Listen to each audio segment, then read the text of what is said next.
कैसे हो दोस्तों? कैसे हो आप सब? बहुत दिनों बाद हो रही है मुलाकात आपसे और आप सब मजे में ही होंगे, मैं यही उम्मीद करता हूँ, है कि नहीं? आपका त्रिमासिक एग्जाम स्टार्ट हो गया क्या? सब समझ। अब सच में ही नाम है कि तुमने रखा है? तो यार, वो हो गया राजा प्रिंसिपल क्या? प्रिंसिपल ढांचा पढ़ेंगे मैंने। ठीक है, चलिए। चलिए, तो अब जो हम लोग स्टार्ट करते हैं चैप्टर नंबर 5 ऑर्गेनाइजिंग स्टार्ट करा था, उसके लेक्चर नंबर तीसरे पे आज हम लोग आए हैं। 2 लेक्चर हमने कर लिया है, आज तीसरा नंबर लेक्चर पे आ रहे हैं। ठीक है, अब तीसरा नंबर लेक्चर आपको क्या कहता है कि भैया ऑर्गेनाइजेशन स्ट्रक्चर पढ़ेंगे आज हम लोग, है ना? संगठनात्मक ढांचा पढ़ने वाले हैं आज हम लोग। क्या पढ़ने वाले हैं? संगठनात्मक ढांचा। ठीक है, लास्ट लेक्चर में हमने फॉर्मल इनफॉर्मल पढ़ा था, राइट? लास्ट लेक्चर में औपचारिक एवं अनौपचारिक संगठन पढ़े थे, यानी कि फॉर्मल और इनफॉर्मल ऑर्गेनाइजेशन का कंसेप्ट हमने पढ़ा था। ठीक है, आज हम लोग पढ़ने वाले हैं संगठन ढांचा, जिसमें कार्यात्मक ढांचा पढ़ेंगे, प्रभागीय नहीं है आज। ठीक है ना, या प्लानर अपडेट कर दिया था, फिर भी उसमें ये अभी है। ठीक है, तो हम लोग आज बस फंक्शनल स्ट्रक्चर पढ़ेंगे ऑर्गेनाइजेशन स्ट्रक्चर को समझने के बाद। ठीक है, अब बड़े ध्यान से समझिएगा, एक एग्जाम्पल दूंगा, सारा कुछ क्लियर हो जाएगा। ठीक है, एक एग्जाम्पल दूंगा, सारा कुछ क्लियर हो जाएगा। ठीक है, बड़े ध्यान से मेरी बात को सुनिएगा। मान के चलो, मान के चलो, मान के चलो, मैंने एक स्कूल खोला। ठीक है, मैंने क्या किया सर? मैंने एक स्कूल खोला। ठीक है, ये मैंने स्कूल खोला है। स्कूल, अभी स्कूल छोटा है ना? अभी स्कूल छोटा है, तो सारे काम मैं खुद कर रहा हूं, मतलब प्रिंसिपल भी मैं ही बन के बैठा हूं, फीस भी मैं ही जमा कर रहा हूं, पढ़ा भी मैं ही रहा हूं, सारी चीजें मैं अकेले कर रहा हूं। ठीक है, बड़े ध्यान से सुनना मेरी बात को, बड़े ध्यान से मेरी बातों को सुनना। ठीक है, मैंने एक स्कूल खोला है। अब ये स्कूल है तो छोटा स्कूल है ना, अभी चालू किया है, कमाई उतनी ज्यादा नहीं हो रही, तो सारा कुछ मैं अकेले कर रहा, मतलब एडमिशन भी मैं ही ले रहा, फीस भी जमा कर रहा, पढ़ा भी रहा, प्रिंसिपल भी मैं बना बैठा हूं। धीरे धीरे स्कूल बढ़ता गया, धीरे धीरे स्कूल बढ़ता गया, है ना? अब मुझे बताओ, अब अगर स्कूल मैंने खोला है तो मैं क्या बनूंगा? मैं क्या बनूंगा? सर आप प्रिंसिपल बनोगे सर, है ना? आप प्रिंसिपल बनोगे तो प्रिंसिपल, चलो मैं प्रिंसिपल बन गया। ठीक है, मैं स्कूल का प्रिंसिपल बन गया। ठीक, अब मैं तो प्रिंसिपल बन गया। ठीक है, अब तो मैं सारे काम नहीं करूंगा ना, क्योंकि भाई अब कहीं का राजा, प्रिंसिपल क्या, राजा राजा सारा काम करता है? नहीं सर, अब प्रिंसिपल तो सारा काम नहीं करेगा। अब मैं रखूंगा अपने अंदर एक बंदा, जिसको मैं नाम दूंगा अकेडमिक हेड। ठीक है, जिसको मैं क्या नाम दूंगा? Academic head. मेरे बातों को बस सुनते जाना, हिंदी इंग्लिश वाले लफड़ों में भी मत पढ़ना, बस जो बोल रहा हूं सुनो। ठीक है, अकेडमिक हेड। ठीक है, अब ये अकेडमिक हेड क्या करेगा ना, अकेडमिक हेड पूरा प्लान बनाएगा, मतलब सर कि कब कौन सा पीरियड होगा, कौन से टीचर कौन सा सब्जेक्ट पढ़ाएंगे, समझ रहे हो? मतलब कब लंच देना है, कितने देर आपकी स्कूल चलेगी, समझ रहे हो? ये अकेडमिकली सब कुछ तैयार करेगा।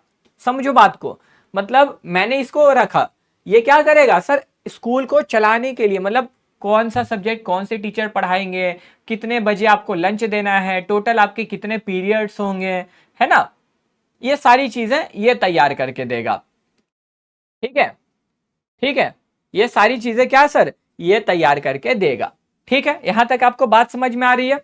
बताइए एक बार, यहां तक ये 2 बात मेरी आपको समझ में आई है? एक बोल रहा है प्रिया ठाकुर की सर ईपीएस का 2 चैप्टर कब पढ़ाया जाएगा? अभी बिजनेस स्टडीज पे, बिजनेस स्टडीज की बात करते हैं ना प्रिया, ईपीएस का लेक्चर मिल जाएगा आपको जल्दी। ठीक है, अभी बीएसटी पे, बीएसटी की बातें करते हैं, इधर ध्यान देते हैं थोड़ा सा। ठीक है चलिए, ठीक है, चलिए डन। हाँ सर, अब इसके बाद मैंने किया कि सर अब देखो, ये तो पढ़ाई वगैरह की चीजें देखेगा, है ना? मैंने एक रखा अकाउंट्स हेड, मैंने एक रखा अकाउंट्स हेड।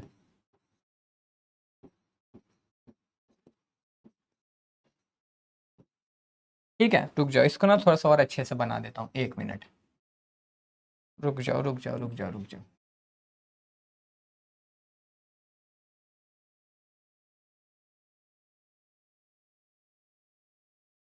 Yes,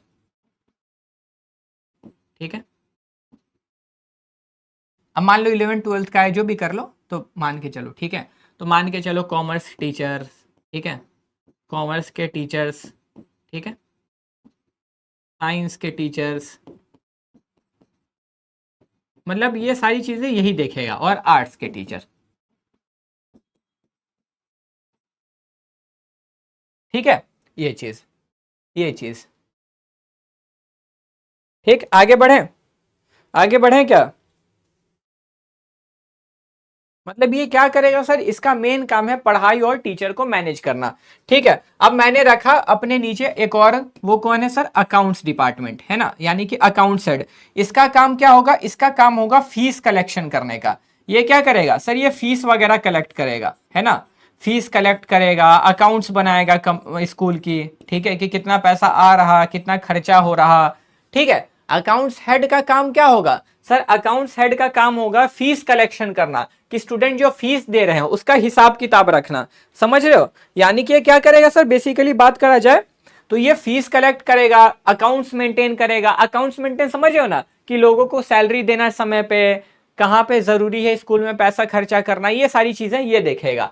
ठीक है, अब सर इसके बाद अब देखोगे, अब अगर तुम इसके आगे जाओगे, अब अगर तुम इसके आगे जाओगे तो मान के चलो, ठीक है, अब मैंने क्या रखा, अब मैं रखूंगा एडमिन डिपार्टमेंट। एक एडमिन डिपार्टमेंट यानी कि वो ऑफिस के स्टाफ होंगे। ऑफिस स्टाफ समझते हो, जो चीजें देखेंगे बस, है ना, कि चीजें सही से बस चलें। अब मैं एक इसके बाद में रखूंगा एक एडमिन डिपार्टमेंट, जो स्कूल को ढंग से चलाने में मदद करेंगे।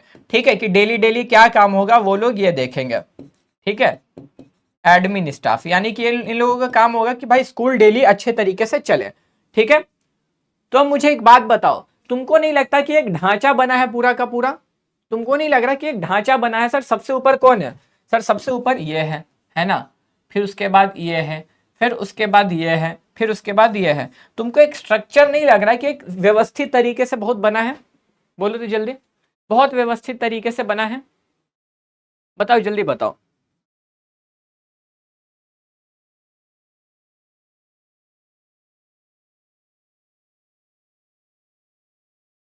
कि सर चलो मालिक के बाद, चलो अब समझना, एक और एग्जांपल लेते हैं। ठीक है, अब एक और एग्जांपल लेते हैं, एक और एग्जांपल लेते हैं। हर कंपनी का एक सीईओ होता है ना सर, सारी कंपनी का सीईओ होता है, जो उसका मालिक है। ठीक है, अब सर मालिक के बाद जैसे कि मानो, ठीक है, अब मालिक के बाद जैसे कि या सीईओ हो गया क्या, ठीक है, सीईओ लोगे, सीईओ के बाद सर मैनेजर्स वगैरह होंगे, टॉप लेवल हो गया, ये हुआ ना सर, ये टॉप लेवल हो गया।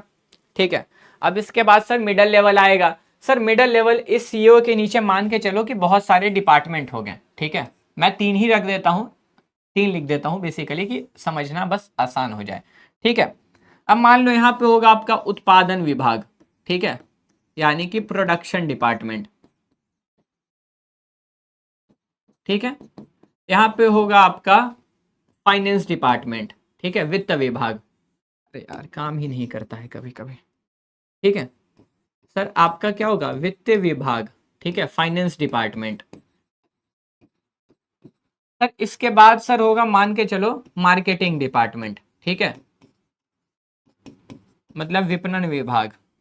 ठीक है, तो अब तुमको लग रहा है ना स्ट्रक्चर है भाई, सबसे ऊपर ये है, उसके बाद ये है कि नहीं? नहीं लग रहा क्या?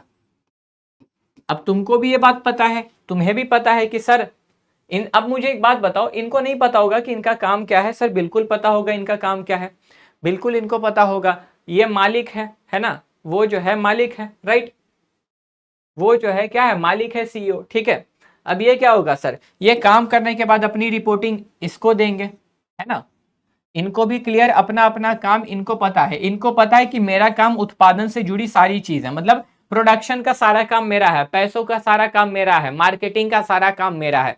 तो मुझे एक बात बताओ, ये एक स्ट्रक्चर आपको नहीं नजर आ रहा कि सर यहाँ पे सारी चीजें व्यवस्थित है, सबको पता है मेरा काम क्या है, सभी को उनकी जिम्मेदारियां भी पता है, और सबको ये भी पता है कि मुझे किसको ऑर्डर देने हैं। अब इनको भी पता होगा कि इनके डिपार्टमेंट में जो लोग होंगे, है ना, इनको भी तो ये बात पता होगा ना कि भाई इनके डिपार्टमेंट में जो लोग होंगे ये उनको ऑर्डर देंगे, है कि नहीं? इसको पता ये इनको ऑर्डर देगा, इसको पता हम अपने से नीचे वाले को ऑर्डर देंगे। ठीक है, इनसे नीचे वाले को पता होगा, काम करने के बाद हम इनको बताएंगे और ये जो है ऊपर बताएंगे। तो तुम्हें एक पूरा स्ट्रक्चर नजर आ रहा है कि हाँ सर, पूरा व्यवस्थित ढांचा बना हुआ है कि कैसे चीजें चलेंगी। यही होता है संगठनात्मक संरचना। यानी कि संगठन की संरचना जो करी जाती है ना, इसी को बोलते हैं ऑर्गेनाइजेशनल स्ट्रक्चर। समझ में आया? समझ में आया? तो देखो ऑर्गेनाइजेशन स्ट्रक्चर क्या है, ठीक है। तो आप यहाँ पर अगर ध्यान दोगे, ये पूरा ही लिखना है, कुछ भी ऐसा नहीं है जो आपको नहीं लिखना है, ठीक है ना, पूरा लिखना है। बार बार बोल रहा हूं, सुन लो। Organisation structure is the formal framework in which the positions, authority, responsibilities and relationships among individuals are defined to achieve organizational objective effectively। तो संगठन संरचना वह औपचारिक ढांचा है जिसमें संगठन के विभिन्न पदों, अधिकारों, उत्तरदायित्वों तथा उनके पारस्परिक संबंधों को निर्धारित किया जाता है ताकि संगठनात्मक उद्देश्य की प्राप्ति प्रभावी रूप से की जा सके।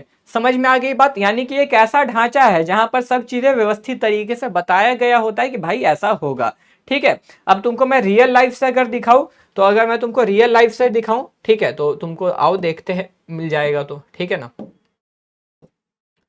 तो क्या है सर, किसका देखना चाहोगे? टाटा का देखना चाहोगे क्या?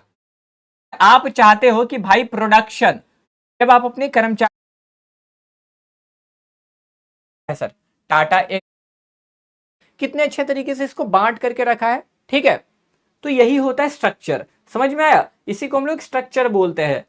यहाँ पे आपको आपकी अथॉरिटी, रेस्पॉन्सिबिलिटी, सब चीज बहुत क्लियरली डिफाइन करी जाती है, जहां पे आप उसको पता करके गोल्स को अचीव करेंगे। और क्लैरिटी से समझने के लिए मैंने आपको ये भी दिया है कि a good organisational structure clearly explain, यानी कि एक अच्छी संगठन संरचना यह स्पष्ट करती है कि कौन, देखो, who will perform which task, की कौन क्या कार्य करेगा, हु वॉज व्हाट अथॉरिटी, किसके पास कितना अधिकार है, और कौन किस काम के लिए जिम्मेदार है, और कौन किसको रिपोर्ट करेगा। समझ रहे हो? तो यहां पर यही बातें ये कहता है। डन? डन? एक बार जल्दी से बताइए, डन है?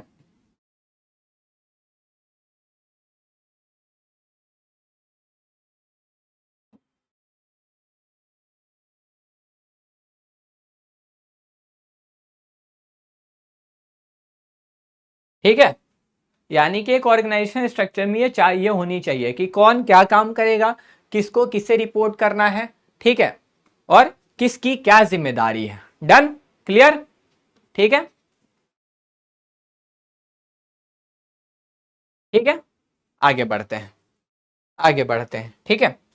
तो देखिए यहाँ पर फिर वही बात बोल रहा है कि ऑर्गेनाइजेशन स्ट्रक्चर क्रिएट्स क्लैरिटी, ये क्लैरिटी देता है, कोऑर्डिनेशन बनाता है और सही से कंपनी को चलाने में मदद करता है, ठीक है। तो क्या बोला जा रहा है? This organisation structure creates clarity, coordination and control in the organisation leading to greater efficiency and profitability. तो इस प्रकार संगठन संरचना कार्यों में स्पष्टता, समन्वय और नियंत्रण स्थापित करती है, जिससे संस्था की कार्यकुशलता और लाभप्रदता बढ़ती है, ठीक है। आगे,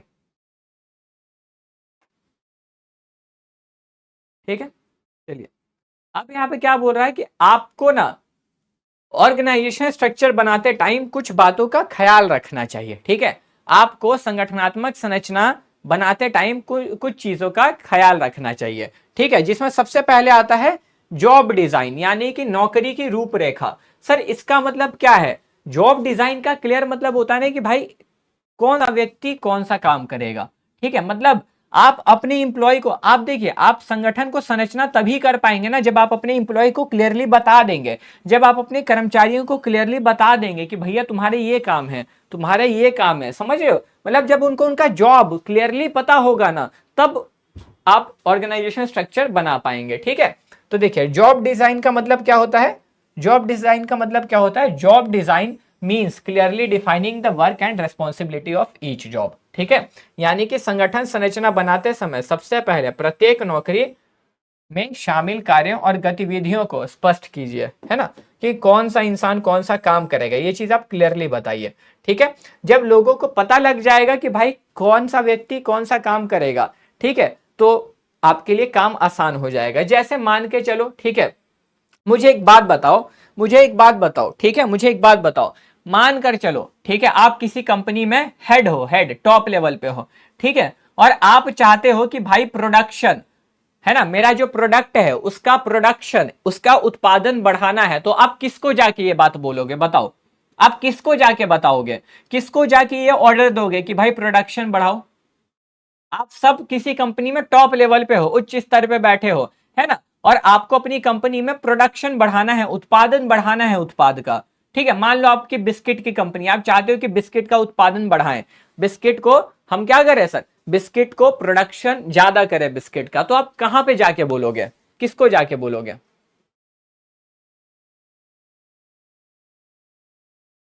कंपनी में कौन से जगह पे जाके आपको बोलना होगा? थोड़ा सा और उत्पादन विभाग में जाके बोलोगे। समझ रहे हो? आप क्या करोगे सर, आप उत्पादन विभाग में, क्योंकि उत्पादन का सारा काम तो उत्पादन विभाग में हो रहा होगा, प्रोडक्शन का सारा काम तो प्रोडक्शन डिपार्टमेंट में हो रहा होगा, तो आप प्रोडक्शन डिपार्टमेंट में जाके प्रोडक्शन की बात करोगे। ठीक है, समझ रहे हो? सर मार्केटिंग का मार्केटिंग डिपार्टमेंट में, तो यही है, आपको जब जॉब क्लियर रखोगे ना कि कौन इंसान कौन सा काम करेगा, तो आपके लिए सब बहुत इजी हो जाएगा। ठीक है, तो यहां पर क्या बोल रहा है, यहां पर आपको वही बात बोला जा रहा है कि एवरी इंप्लॉय शुड नो, हर इंप्लॉय को पता होना चाहिए what work they have to do, कि उसको क्या करना है। ठीक है, व्हाट देयर ड्यूटीज आर, उसका काम क्या है, and how their work helps in achieving organisational goals, कि उसका काम, उसके किए गए काम से कंपनी को कैसे फायदा होगा। ठीक है, तो clear job rules reduce confusion and improve efficiency, तो प्रत्येक कर्मचारी को यह पता होना चाहिए कि उसे कौन सा कार्य करना है, उसकी जिम्मेदारियां क्या है, और वह संगठन के उद्देश्यों में कैसे योगदान देगा। ठीक है, कार्यों की स्पष्टता से भ्रम कम होता है और कार्य कुशलता बढ़ती है। ठीक, आगे बढ़ते हैं। अब आता है डिपार्टमेंटलाइजेशन, तो ये तो आपको पहले ही बता दिया था। डिपार्टमेंटलाइजेशन का मतलब क्या होता है कि एक जैसे काम का डिपार्टमेंट बना गया होता है ना, एक जैसे कार्यों का विभाग बना दिया जाता है कि भाई उत्पादन का काम उत्पादन विभाग में, प्रोडक्शन का काम प्रोडक्शन डिपार्टमेंट में, मार्केटिंग यानी कि विपणन का काम मार्केटिंग डिपार्टमेंट में, अकाउंट्स पैसों का लेन देन फाइनेंस डिपार्टमेंट यानी कि सर वित्त विभाग में। ठीक है, तो आप इसका डिपार्टमेंटलाइजेशन करते हो, यानी कि एक जैसे समान कार्यों का विभाग बना देते हो। तो ये तो वही है, तो आप पढ़ चुके ऑलरेडी, है ना, प्रोसेस में ही पढ़े थे। अब आता है span of management. Span of management मतलब क्या होता है, तो ये आपको समझना जरूरी है। देखो, स्पैन ऑफ मैनेजमेंट का मतलब है ना कि एक मैनेजर के अंदर कितने इंप्लॉइज काम कर रहे हैं। ठीक है सर, स्पैन ऑफ मैनेजमेंट यानी कि क्या लिख रहा है, नियंत्रण प्रबंध का विस्तार, है ना। सर इसका मतलब होता है कि एक इंप्लॉय के अंदर, ठीक है, एक मैनेजर के अंदर कितने इंप्लॉइज अच्छे से इफेक्टिवली काम कर पा रहे हैं, मतलब एक जो मैनेजर है वो कितने इंप्लॉय को सही से संभाल पा रहा है। ठीक है, समझ रहे हो ये चीज, समझ रहे हो ये चीज, जल्दी बोलो। अब देखो, जैसे कि जैसे कि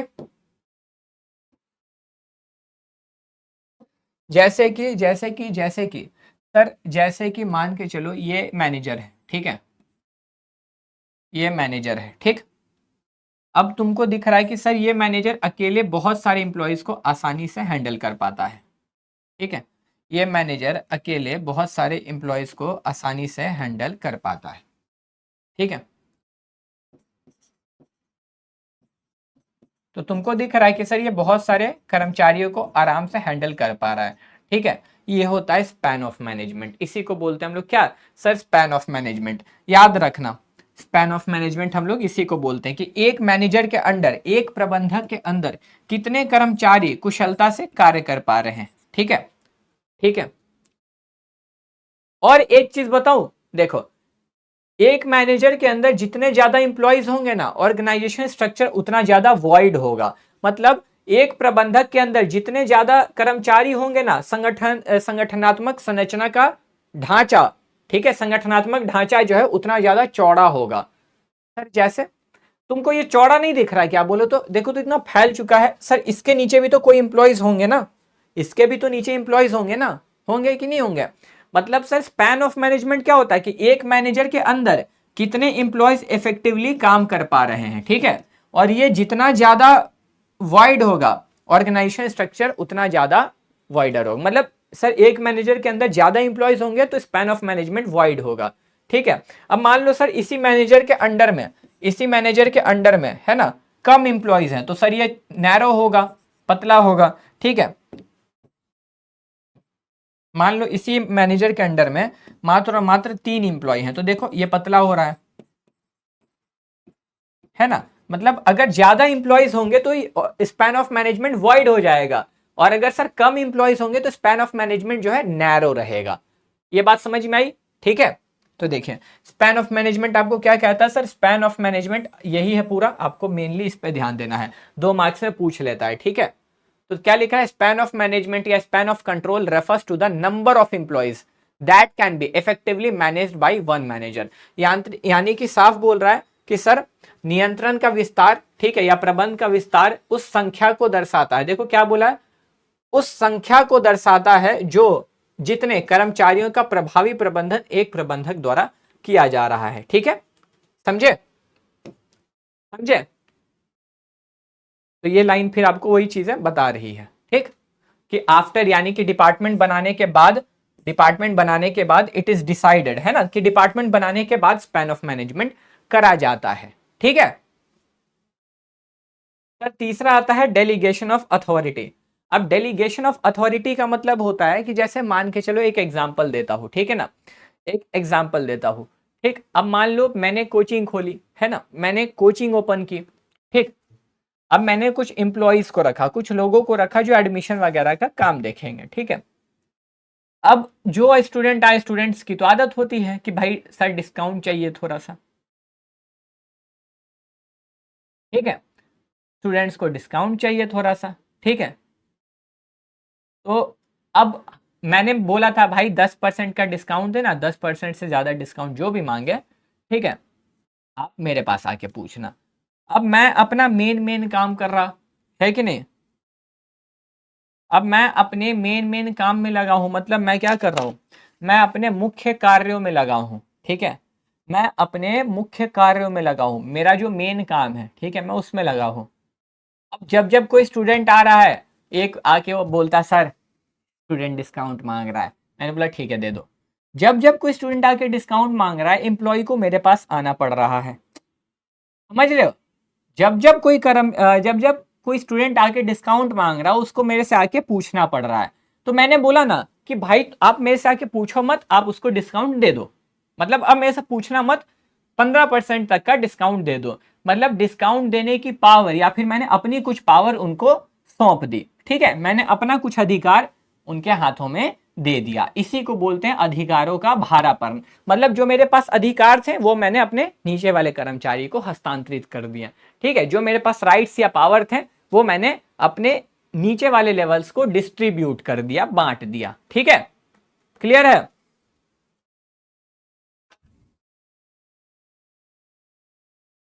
ठीक है, क्लियर है यहां तक? क्लियर है यहां तक? जल्दी, तो देखिए क्या बोल रहा है, ये आपको ध्यान रखना है।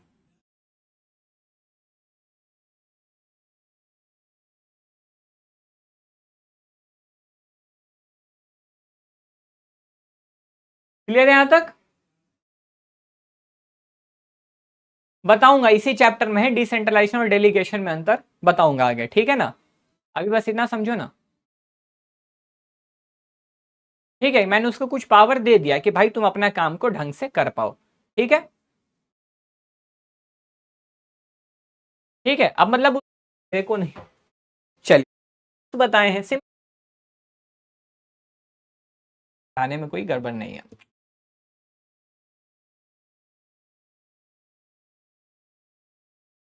ऑर्गेनाइजेशन स्ट्रक्चर है ना, इसके दो, ठीक है,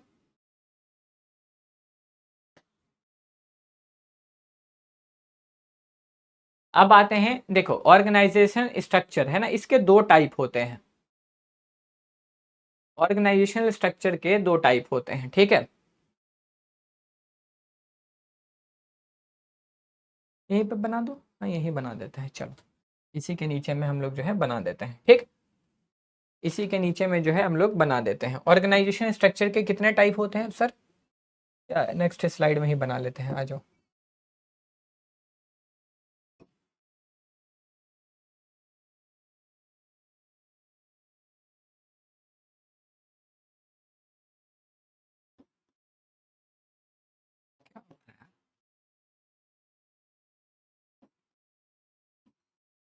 ऑर्गेनाइजेशनल स्ट्रक्चर,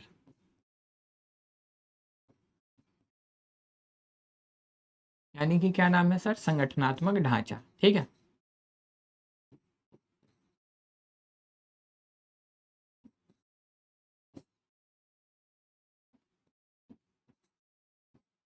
संगठनात्मक ढांचा।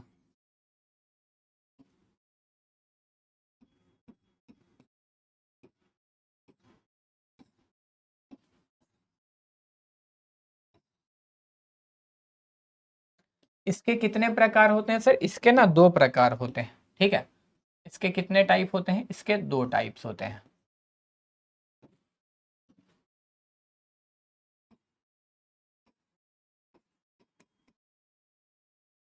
एक होता है फंक्शनल स्ट्रक्चर, ठीक है, जिसको हम लोग बोलते हैं कार्यात्मक,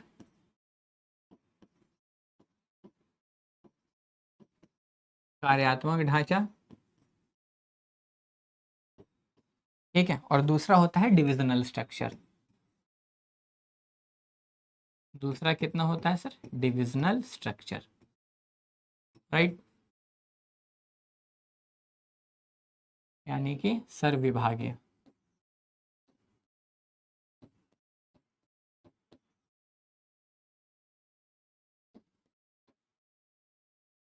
ठीक है, दो टाइप होते हैं।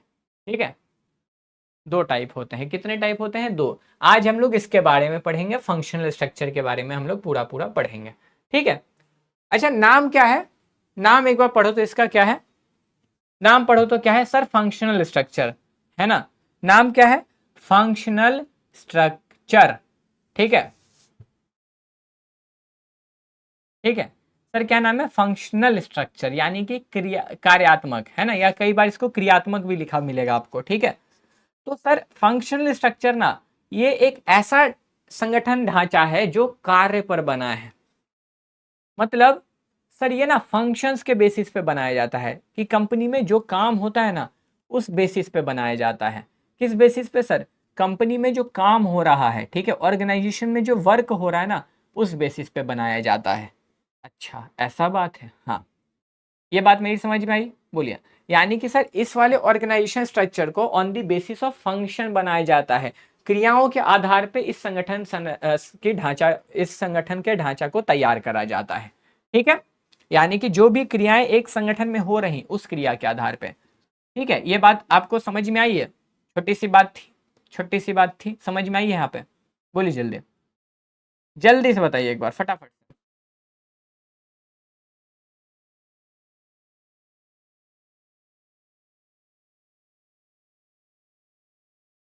ठीक है, चलिए, अब सुनिए, अब सुनिए, अब सुनिए, तो देखिए यहाँ क्या लिख रहा है। ठीक है, अब क्या लिख रहा है, देखिए यहाँ पे सिंपली आप देखोगे तो अब हर तरह का कंपनी जो होता है उसमें प्रोडक्शन, मार्केटिंग, फाइनेंस, ये सारा काम होता है। अब जैसे पार्ले जानते हो, पार्ले, पार्ले तो तुम सब जानते होगे, है ना। पार्ले कंपनी को तो आप सारे लोग जानते होगे, जानते हो कि नहीं सर, पार्ले बिस्किट्स बनाती है, पार्ले जी, देखे हो ना। हाँ सर, हाँ सर, हाँ सर। अब बिस्किट बनाने के लिए सर बिस्किट का उत्पादन भी करना पड़ेगा, यानी कि सर उसको मैन्युफैक्चर करना पड़ेगा, है ना। अब मैन्युफैक्चर करोगे, बनाओगे, तो सर उसका हिसाब किताब भी तो रखोगे, रखोगे। हाँ सर, तो फाइनेंस डिपार्टमेंट यानी कि वित्त विभाग भी होगा जो उसका हिसाब किताब रखेगा कि कितना सेल हो रहा, कितना बिक रहा, कितना पैसा आ रहा। ठीक है सर, उसके बाद प्रोडक्ट बना रहे हो तो मार्केटिंग डिपार्टमेंट तो रखोगे ना, कि भाई मार्केटिंग करेंगे प्रोडक्ट का, रखोगे कि नहीं रखोगे, ये प्रचार होगा तब तो लोग जानेंगे, है कि नहीं। तो अब मुझे एक बात बताओ, आपने इसको तैयार कैसे किया, आपने इसको तैयार कैसे किया, काम के हिसाब से ही तो बनाया। हाँ, मेरा बिस्किट का कंपनी है तो सर बनाना पड़ेगा, उत्पादन विभाग एक रखना पड़ेगा, फिर वित्त विभाग यानी कि फाइनेंस डिपार्टमेंट रखना पड़ेगा, फिर सर मार्केटिंग डिपार्टमेंट, विपणन विभाग रखना पड़ेगा। तो आप कैसे बना रहे हो, बोलो जल्दी बोलो। सर काम के आधार पे बना रहे हो ना ढांचा। अरे तो भाई देखो, मानो आपने चॉकलेट भी तो बनाना पड़ेगा ना, बोलो बनाओगे, बनाओगे ना, चॉकलेट भी तो उत्पादन तो करोगे ही ना आखिर में, बोलो जल्दी।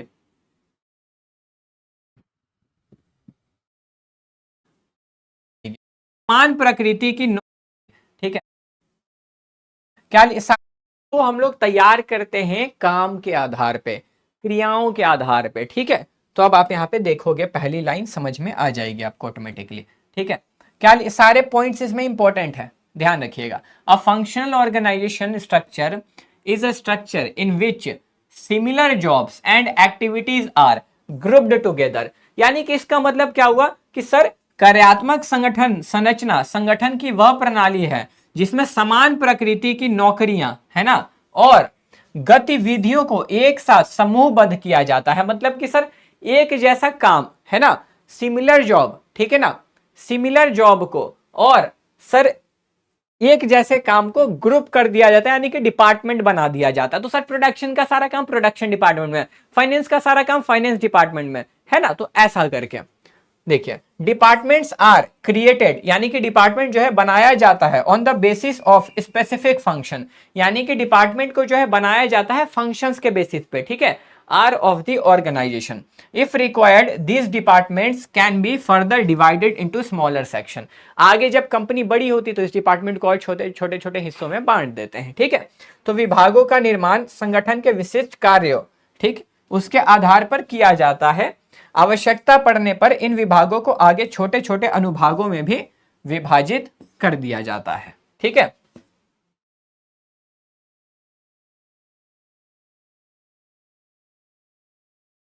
चलिए, अब आता है sir this structure is most suitable. ये स्ट्रक्चर किसके लिए ज्यादा सुटेबल है? Most suitable for organisation that produce and sell one or a few product and where specialisation is required in area such as production, finance and marketing. तो यह संरचना उन संगठनों के लिए सार्वजनिक उपयुक्त होती है, ठीक है, सर्वाधिक उपयुक्त होती है जो एक या कुछ उत्पादों का उत्पादन या विक्रय करते हैं तथा जहां उत्पादन, वित्त और विपणन जैसे क्षेत्रों में विशिष्टीकरण की आवश्यकता होती है। मतलब सर फंक्शनल स्ट्रक्चर उसी के लिए है ना जो एक जैसे प्रोडक्ट बनाते हैं। मतलब अब जितनी भी कंपनी जो एक जैसे प्रोडक्ट बना रही है, ठीक है, जैसे बेस्ट कंपनी वही आपकी पार्ले हो गई, ठीक है ना, पार्ले पार्ले एक जैसे प्रोडक्ट ही बनाती है। तो सर एक जैसा जो भी प्रोडक्ट बना रहा है ना सर उसके लिए फंक्शनल स्ट्रक्चर ही होता है, ठीक है।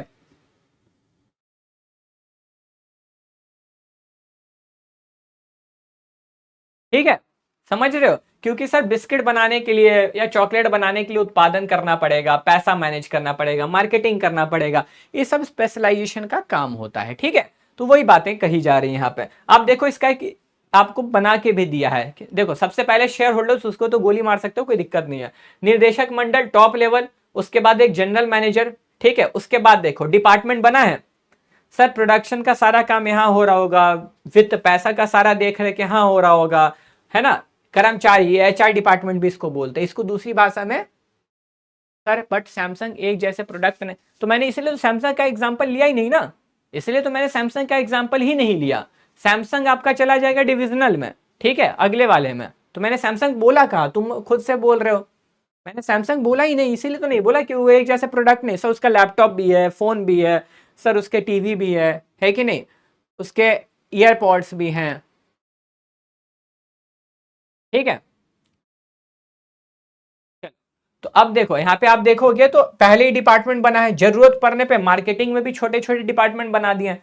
मार्केटिंग रिसर्च की, वो रिसर्च करेगा, ये कस्टमर्स को सर्विस, उनकी शिकायत सुनेगा, उनकी बात सुनेगा, है ना, सेल्स पे ध्यान रखेगा और ये उसका विज्ञापन देखेगा। तो यही ऑर्गेनाइजेशन स्ट्रक्चर में फंक्शनल स्ट्रक्चर इसी को बोलते हैं, ठीक है, समझ रहे हो। अब देखो क्रिया के आधार पे बनाया ना, मार्केटिंग सर क्रिया है, उसके आधार पे और डिपार्टमेंट्स बना दिए, यानी कि फंक्शंस के बेसिस पे बना दिया ना, तो वही हो रहा है, ठीक है।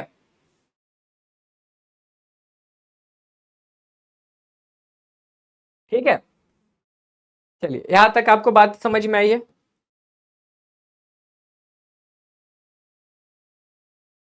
नहीं है डाउट? ठीक है, तो उसका एडवांटेज यानी कि फंक्शनल, डन। तो यहां तक आपको चीजें क्लियर हैं। अब आते हैं हम लोग सर किस पे, अब हम लोग किस पे आ रहे हैं? अब हम लोग आ रहे हैं सर एडवांटेज, यानी कि फंक्शनल ऑर्गेनाइजेशन का फायदा क्या होता है, ठीक है। जैसे अगर आप फंक्शनल ऑर्गेनाइजेशन बनाते हो, अगर आप क्रियात्मक संरचना को बनाते हो, ठीक है, तो उसका फायदा क्या होता है, ठीक है।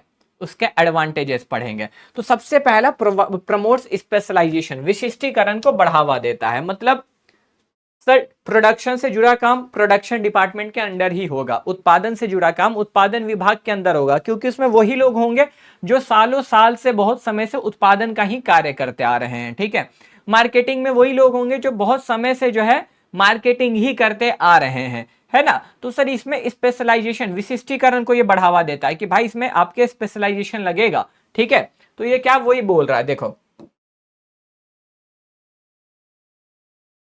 A functional organization structure encourage specialization because each हर डिपार्टमेंट फोकस करता है, focuses on a specific function, यानी कि हर डिपार्टमेंट एक स्पेसिफिक फंक्शन पे फोकस करता है। Employees perform similar task, employee जो है सेम तरह के काम करते हैं daily, which increases their efficiency and expertise.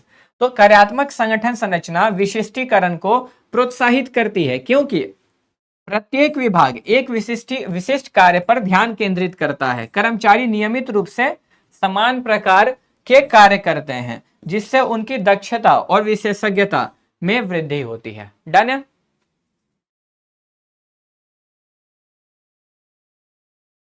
ठीक है, दूसरा पॉइंट आता है बेटर कोऑर्डिनेशन एंड कंट्रोल।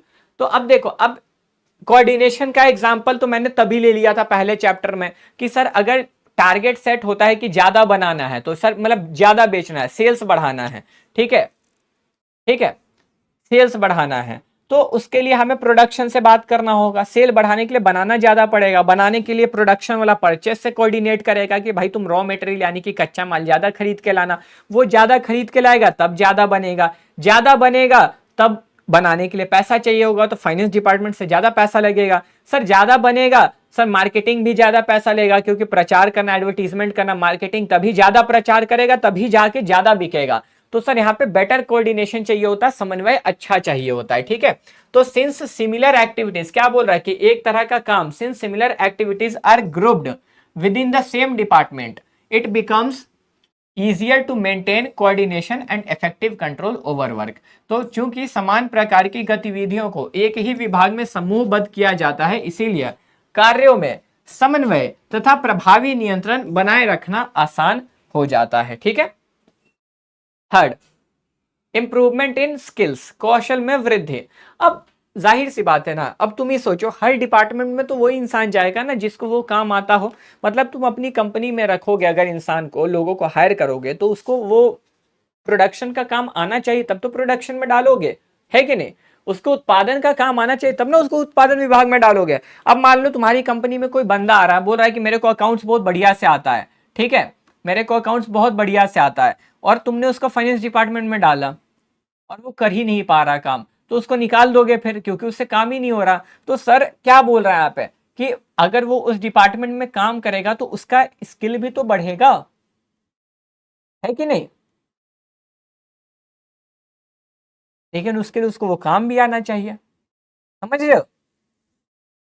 तो कौशल में वृद्धि होती है, मतलब जो आपको आपके पास ज्ञान है ना, उसमें आपका गेन होता है, नॉलेज में। ठीक है, यहाँ पे वही होता है, क्योंकि एक जैसा ही काम हो रहा है, एक जैसे काम के हिसाब से डिपार्टमेंट बना के रखा है, तो यहाँ पे स्किल्स में इंप्रूवमेंट होता है। ठीक, तो देखिए this structure helps in developing managerial, क्या कह रहा है, helps in developing managerial and operational skills because employees gain experience and becomes specialist in their area of work. ठीक है, तो यह संरचना प्रबंधकीय तथा संचालन संबंधी कौशलों के विकास में सहायता करती है, क्योंकि कर्मचारी अनुभव प्राप्त करते हैं और अपने कार्य क्षेत्र में विशेषज्ञ बन जाते हैं। ठीक है,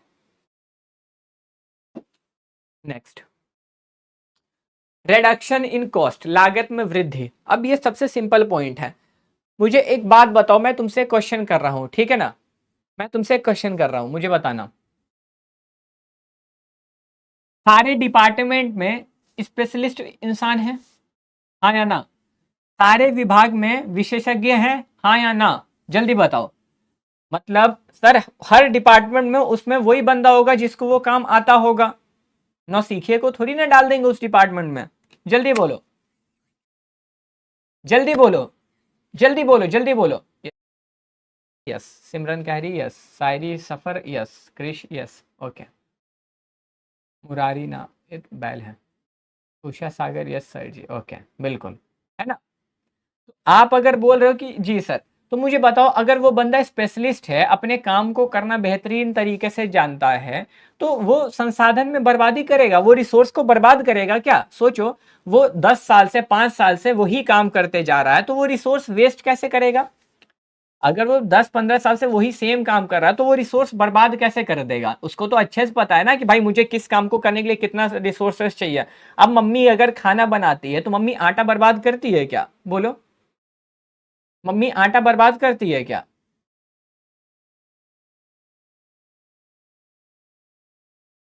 मम्मी आटा बर्बाद कर देती है? बोलो, जल्दी बोलो। नहीं ना। सर, मम्मी इतना हिसाब से बनाती है कि कुछ भी चीज वेस्ट नहीं होता। अब सबके घर में मम्मी बनाती है ना खाना, तो क्या खाना बर्बाद हो जाता है? नहीं होता है, क्योंकि मम्मी उतने साल से वही काम करते आ रही, तो वो चीज बर्बाद हो ही नहीं सकता है, चांस ही नहीं है कि वो हो जाए, है कि नहीं? चांस ही नहीं है कि वो चीज हो जाए। समझ रहे हो बात को? तो वही है यहाँ पे, इसीलिए बोला कि लागत में कमी, यानी कि रिडक्शन इन कॉस्ट, क्योंकि रिसोर्सेज वेस्ट नहीं होते हैं।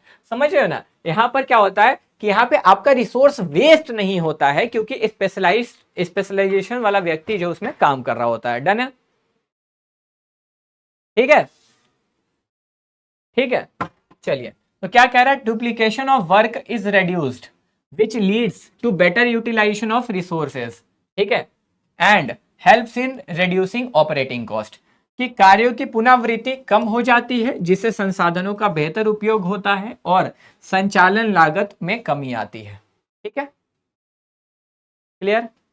आगे बढ़ते हैं। Next, easy training. Easy training का मतलब है कि सर प्रशिक्षण में सुविधा, ठीक है, प्रशिक्षण में सुविधा, इनको काम सिखाना आसान होता है, क्योंकि सर इनको उसी डिपार्टमेंट में डाला जाता है। ठीक है, जब अम्मी ज्यादा बनाती तब तो तुम खाते नहीं होगे, रीजन यही होगा। घर में देखो, खाना तभी बर्बाद होता है, मम्मी का बनाया खाना तभी बर्बाद होता है ना, जब घर का कोई एक सदस्य ना खाए, है कि नहीं? सीधी बात। क्योंकि मम्मी मम्मी को पता होता है कि मेरे घर में कितने लोग कितना खा सकते हैं, उस हिसाब से बनाती है। और जब घर का कोई एक सदस्य, एक फैमिली मेंबर नहीं खाएगा, तब तो ऑब्वियस बात है बर्बाद होना है कि नहीं? तब तो बर्बाद ही होगा ना। अपने हिसाब से तो वो तो सही बनाई थी। समझ रहे हो?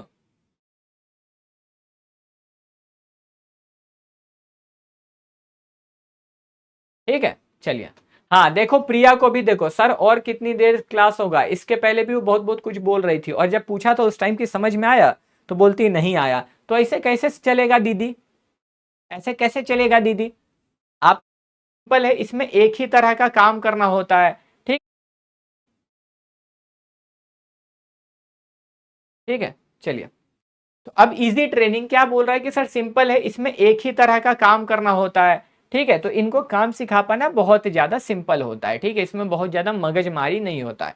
ठीक है, तो वही है, as employees perform a limited range of activities it becomes easier to train and develop them for their specific job. तो कर्मचारी सीमित प्रकार के कार्य करते हैं, इसलिए उन्हें उनके विशिष्ट कार्यों के लिए प्रशिक्षित और विकसित करना आसान हो जाता है। ठीक है, next, proper attention to all function, सभी कार्यों पर पूरा ध्यान। ठीक है, सभी कार्यों पर पूरा ध्यान। सर सभी कार्यों पर पूरा ध्यान का क्या मतलब है? तो देखो, हर काम के लिए डिपार्टमेंट बना हुआ है ना? सारे काम के लिए डिपार्टमेंट बने हुए हैं। प्रोडक्शन प्रोडक्शन डिपार्टमेंट में, मार्केटिंग मार्केटिंग डिपार्टमेंट में, फाइनेंस फाइनेंस डिपार्टमेंट में, हर एक काम का अपना अपना डिपार्टमेंट बना के रखे हुए हैं, है ना?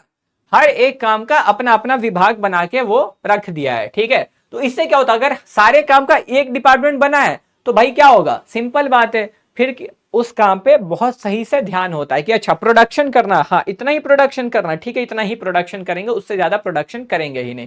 समझ रहे हो? मतलब जितना प्रोडक्शन करना है उतना ही करेंगे, हम चीजों को बर्बाद नहीं करेंगे, क्योंकि हर चीज के लिए तो अपना डिपार्टमेंट बना हुआ है। हर चीजों के लिए तो अपना डिपार्टमेंट बना हुआ है। तो अब जब डिपार्टमेंट बना है, तो वो डिपार्टमेंट तो उसी चीज पे ध्यान देगा ना। अब मुझे बताओ, प्रोडक्शन डिपार्टमेंट मार्केटिंग में देखने क्यों जाएगा? उसका काम जो है वो ही करेगा। तो इसीलिए बोला जा रहा है कि प्रॉपर अटेंशन होता है, उनका अपने कार्य पर पूरा ध्यान होता है।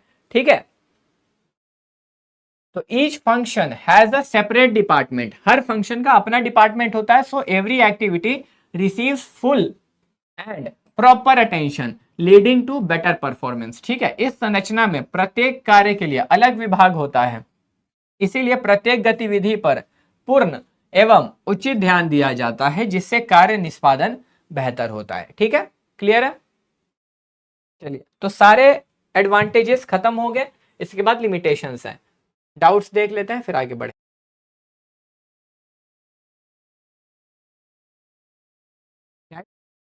जाना सब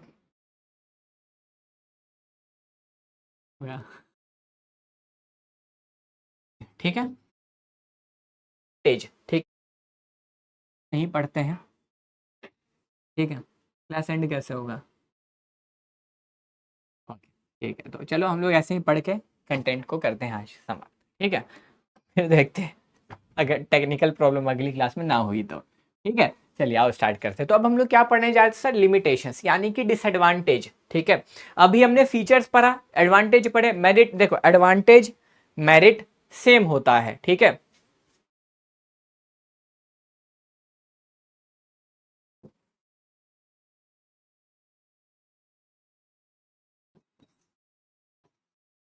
एडवांटेजेस। ठीक है, एडवांटेज मेरिट या फीचर्स सेम होते हैं। ठीक है, समझ रहे हो? मतलब सर एडवांटेज मतलब सर उसके गुण, ठीक है, उसके लाभ या उसकी विशेषता। ठीक है, ये सेम होते हैं, ये सबको आप सेम बोलते हो, ये तीनों सेम है। ठीक है ना, ये सेम है। सर उसके बाद जो आपका डिमेरिट्स, लिमिटेशंस, ठीक है, क्या बोलते हैं? Limitations, demerits. ठीक है, ये सब अलग होते हैं। लिमिटेशंस,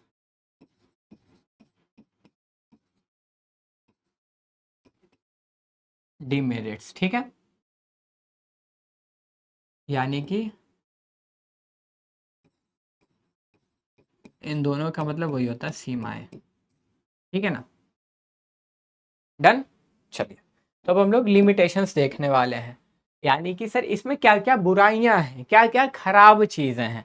ठीक है ना, इसमें क्या क्या बुराई है, क्या क्या खराब बात है। ठीक है, फंक्शनल में क्या क्या ऐसा खराब है।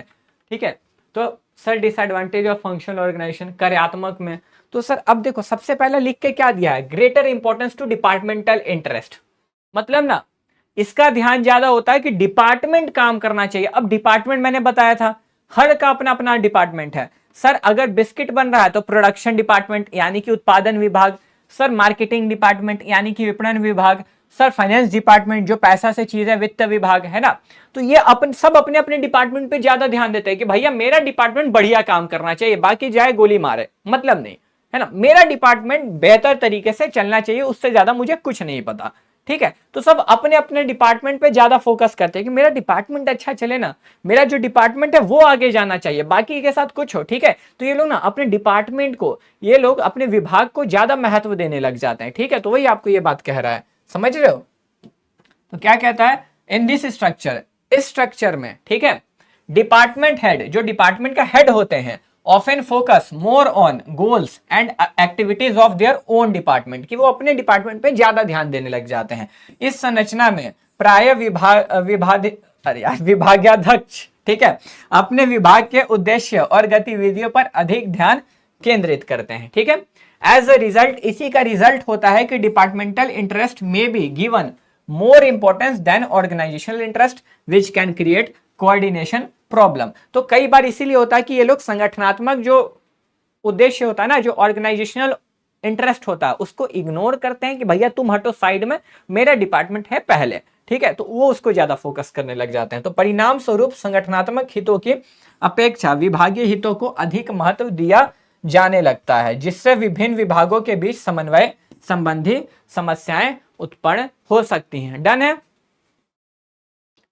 Next, B point, delay in coordination and decision making, समन्वय और निर्णय में विलंब। अब क्या होता है ना कि देखो हर डिपार्टमेंट अपने आप पे फोकस कर रहा है, ठीक है, हर डिपार्टमेंट अपने आप पे फोकस कर रहा है, और प्लस क्या होता है कि जैसे जैसे डिपार्टमेंट बड़ा होता, मतलब जैसे जैसे कंपनी बड़ी होती जाती है ना, डिपार्टमेंट भी बढ़ते चले जाते हैं। याद स्टार्टिंग में ही बोला कि डिपार्टमेंट सब होते हैं और जरूरत पड़ने पे उसके भी छोटे छोटे डिपार्टमेंट बनने लग जाते हैं, जैसे दिखाया भी था ये वाला, नहीं ये वाला, ठीक है। देखो इतने को साइड करो भी तो पहले यहां से था ये डिपार्टमेंट बने थे, अब जरूरत पड़ने पे सर इसके भी डिपार्टमेंट निकल आए, आए ना, जरूरत पड़ने पे सर डिपार्टमेंट तो ये वाले भी निकले ना। तो जैसे जैसे कंपनी बड़ी होती जाती है ना, डिपार्टमेंट बड़े होते चले जाते हैं, और इनके लिए कोऑर्डिनेशन कर पाना फिर मुश्किल हो जाता है, मतलब इनके लिए समन्वय बिठा पाना थोड़ा सा कठिन हो जाता है, ठीक है।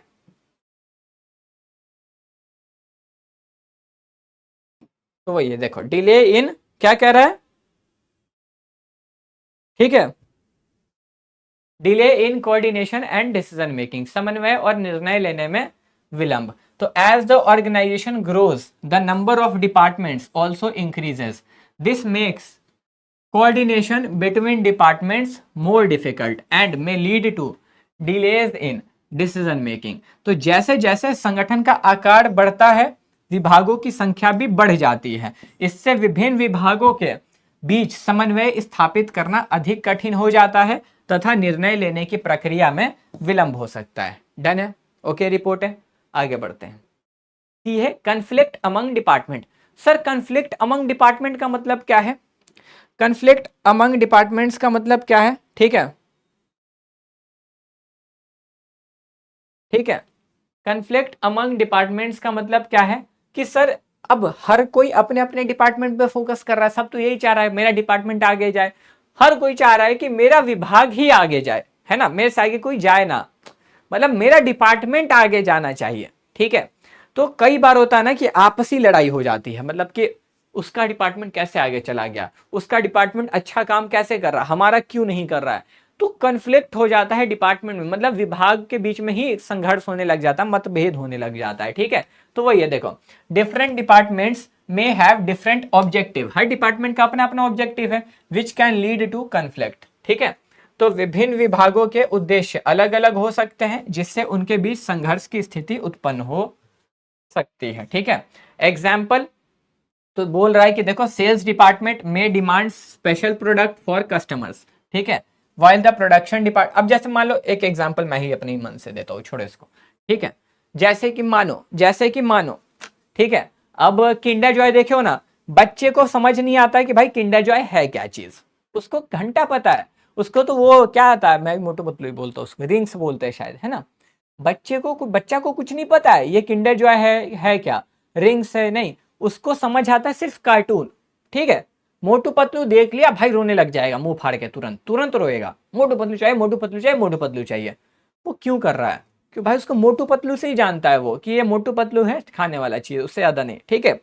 तो मार्केटिंग डिपार्टमेंट को लगा ना, जो विपणन विभाग है उसको लगा ना, अगर हम इस प्रोडक्ट का डिजाइन बच्चे के लिए बेच रहे हैं तो इसको ऐसे बनाते हैं ना जो कार्टून जैसा हो, तो बच्चा रोएगा, और बच्चा रोएगा तो उसके माता पिता पास ऑप्शन बचेगा नहीं गीत दिलाने के अलावा, वरना रो रो के दिमाग खराब कर देगा, है कि नहीं।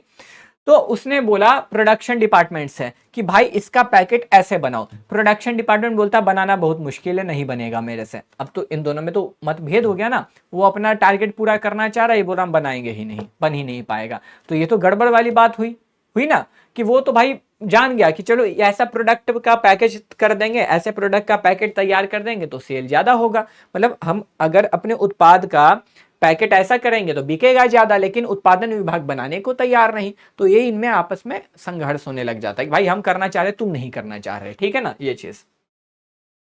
फिर आता है लिमिटेड एक्सपीरियंस, सीमित अनुभव। अब देखो समझो, आप यहाँ पे बहुत ज्यादा ग्रो नहीं कर पाओगे, रीजन क्या है, क्योंकि आप ऑलरेडी स्पेशलिस्ट हो, मतलब आप ऑलरेडी 5 साल 10 साल 6 साल 15 साल जब से भी आप सेम डिपार्टमेंट में काम करे जा रहे हो, ठीक है। लेट्स सपोज, मान के चलो आप बहुत समय से, है ना, आप बहुत टाइम से मार्केटिंग डिपार्टमेंट में ही काम करे जा रहे हो, तो आप एक ही चीज को कितनी बार कर करके सीख जाओगे, आप कितनी बार एक ही तरह के काम को कर करके सीख जाओगे, मुझे ये बताओ, कितनी बार, बोलो, नहीं सीख पाओगे ना, जाहिर सी बात है, जाहिर सी बात है कि नहीं। तो क्या बोल रहा है, employees and managers continue to work in the same functional area for a long time, as a result they gain limited exposure to other functions which may restrict there overall development. ठीक है, कर्मचारी और प्रबंधक लंबे समय तक एक ही कार्यात्मक क्षेत्र में कार्य करते रहते हैं, परिणाम स्वरूप उन्हें अन्य कार्यों का सीमित अनुभव प्राप्त होता है, जिससे अनेक समग्र विकास पर प्रतिकूल प्रभाव पड़ सकता है। क्योंकि आप सालों से एक ही काम कर रहे हो, है ना, आपने कोई अलग काम में हाथ ही नहीं लगाया, तो आपको नए काम का अनुभव नहीं होगा। तो आपके पास लिमिटेड बस उतना ही एक्सपीरियंस है। मतलब लेट सपोज मान लो कि मैं हमेशा से बिजनेस स्टडीज ही पढ़ाता रह गया, मैंने कभी दूसरा कोई सब्जेक्ट नहीं पढ़ाया, तो मुझे दूसरे सब्जेक्ट का एक्सपीरियंस ही नहीं होगा, तो मेरे पास बस बिजनेस स्टडीज का छोटा सा एक्सपीरियंस रहेगा, यही चीज। ठीक है, चलिए, तो अब इसको आपको यहाँ पे ध्यान देना है कि सर ठीक है, समझ आ गया फंक्शनल स्ट्रक्चर क्या है, फंक्शन के बेसिस पे बना होता है, कार्य के आधार पे बना होता है। ये किसके लिए होता है, तो सुटेबिलिटी, उपयुक्तता, है ना, ये सुटेबल होता है वैसे ऑर्गेनाइजेशन के लिए जो कि बड़ा है, large in size, have diverse activities and require a high degree of specialisation in performing work. तो कार्यात्मक, ये लिख लेना, ये पक्का लिख लेना, कार्यात्मक संगठन संरचना उन संगठनों के लिए सर्वाधिक उपयुक्त होती है जो आकार में बड़े होते हैं, जिनके गतिविधियां विविध प्रकार की होती हैं तथा जहां कार्यों के निष्पादन में उच्च स्तर के विशिष्टीकरण की आवश्यकता होती है। मतलब सर ये उसी के लिए है जहां पर एक तो कंपनी बड़ी होनी चाहिए, क्योंकि बड़ी कंपनी में ही बहुत सारा काम होता है। ठीक है, तो वो बड़ी कंपनी में ही डिपार्टमेंट भी बनते हैं, तो कंपनी बड़ी होनी चाहिए, वहां पे स्पेशलाइजेशन, विशिष्टता की जरूरत होनी चाहिए। ठीक है, अब जैसे टाटा मोटर्स में सर है जरूरत, टाटा मोटर्स में गाड़ी बनती है, अब गाड़ी बनाने के लिए स्पेशलाइजेशन चाहिए ना भाई, कार बनाने के लिए विशिष्टीकरण तो चाहिए ना, तो वही बोल रहा है विशिष्टीकरण की जरूरत होनी चाहिए जहां पे ये सारी चीजें लगे। ठीक है, तो यही है सुटेबिलिटी कहाँ है, तो बड़ी कंपनी के लिए जहां पे अलग अलग मतलब गतिविधियां होती हैं, डिफरेंट एक्टिविटी, बहुत सारे एक्टिविटीज होती हैं, और जहां स्पेशलाइजेशन की जरूरत है वहीं पे फंक्शनल स्ट्रक्चर काम आता है। मतलब वैसी कंपनी जहां पे अलग अलग गतिविधि हो रही, विशेषज्ञता की जरूरत है, और वो कंपनी भी, संगठन भी बहुत ज्यादा बड़ी है, वहीं पे ये कार्यात्मक संगठन संरचना काम आएगी। ठीक है, चलिए, तो सॉरी दोस्तों, आज कुछ टेक्निकल ग्लिच अब होने की वजह से जो मैं आपके डाउट्स को देख नहीं पाऊंगा, ठीक है, वरना मैं डाउट देख लेता। ठीक है, तो कोई नहीं, आज के लिए बस इतना ही, मिलते हैं हम लोग अपनी अगली क्लास में, तब तक के लिए bye bye, take care, have a good day, this side Ayush Singh signing off, मिलते हैं हम लोग अपनी अगली क्लास में। तो भाई एक बार फीडबैक देना मत भूलना, ठीक है, चलिए bye bye, take care, have a good day.